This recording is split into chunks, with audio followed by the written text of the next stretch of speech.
Mañana asumirá el presidente de la República número 51 en la historia paraguaya. De ese conteo se deja fuera a quien se autodenominara presidente o dictador perpetuo, Gaspar Rodríguez de Francia. Hablemos un poco más de lo que implica este relevo presidencial ya en el siguiente contacto. Freddy Valenzuela, adelante, buen día.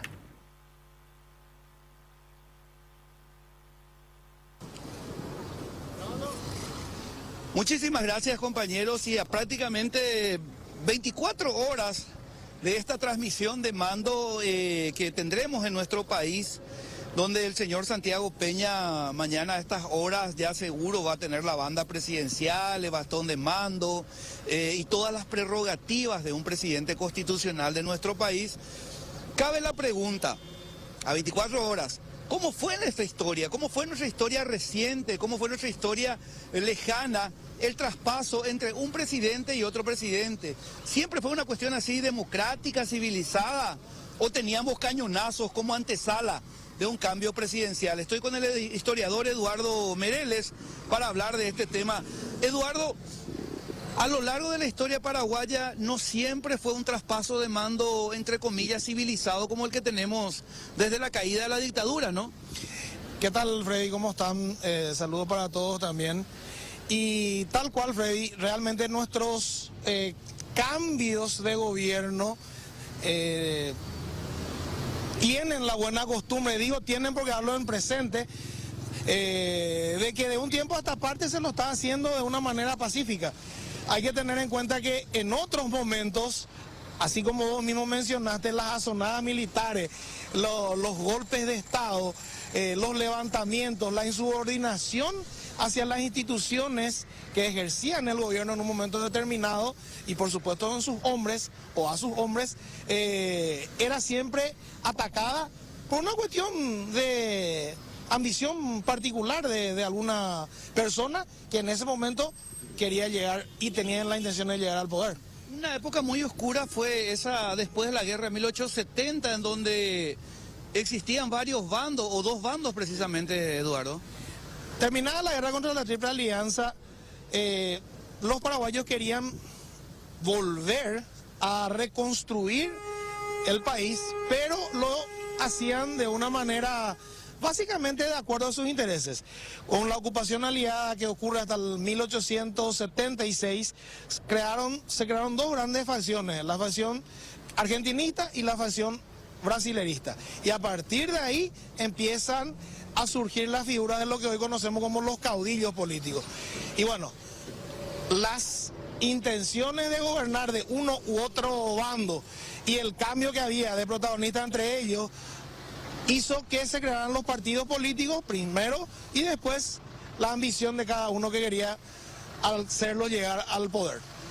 Ahora, Eduardo, una época muy oscura la de revoluciones y contrarrevoluciones en nuestro país.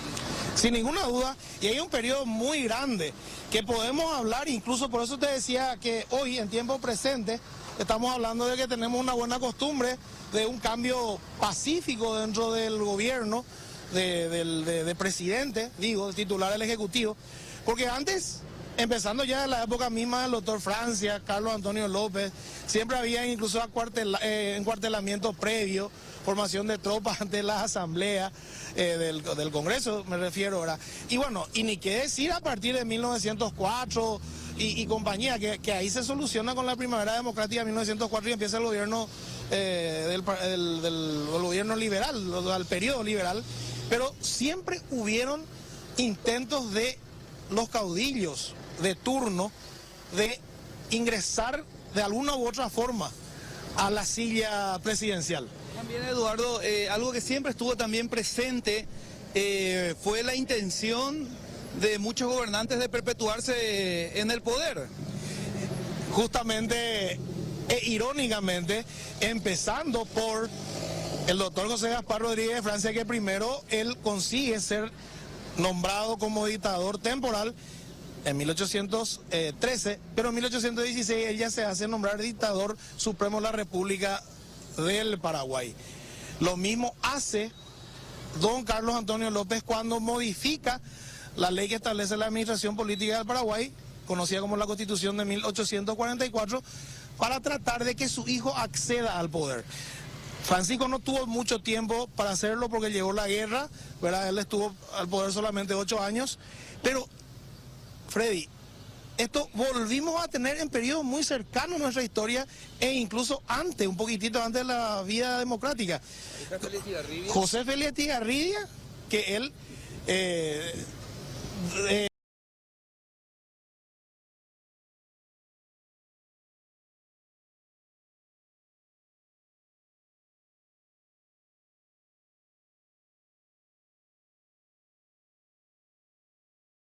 primero disuelve el Congreso y asume él como titular una reelección indefinida.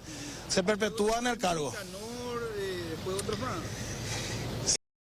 Siempre yo digo que los hechos de la historia son repetidos y que solamente lo que cambian son los protagonistas. Lo mismo quisieron hacer en su momento Andrés Rodríguez, pero no le dio espacio a la Convención Nacional Constituyente, que estaba redactando la Constitución de 1992. Tampoco tuvo su oportunidad de ser o continuar en el cargo Nicanor, que tuvo también elecciones, Nicanor Duarte Fruto, que tuvo intenciones también de ampliar su periodo de gobierno.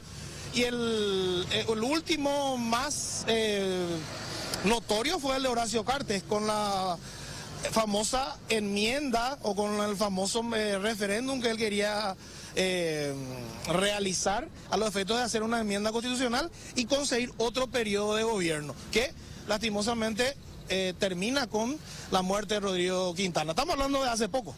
Así mismo. Bueno, muchísimas gracias, Eduardo Mereles. Y bueno, parte de la historia de nuestro país y como decía bien él, los hechos se van repitiendo, cambian nada más los actores. Siempre que alguien estuvo en el poder quiso perpetuarse.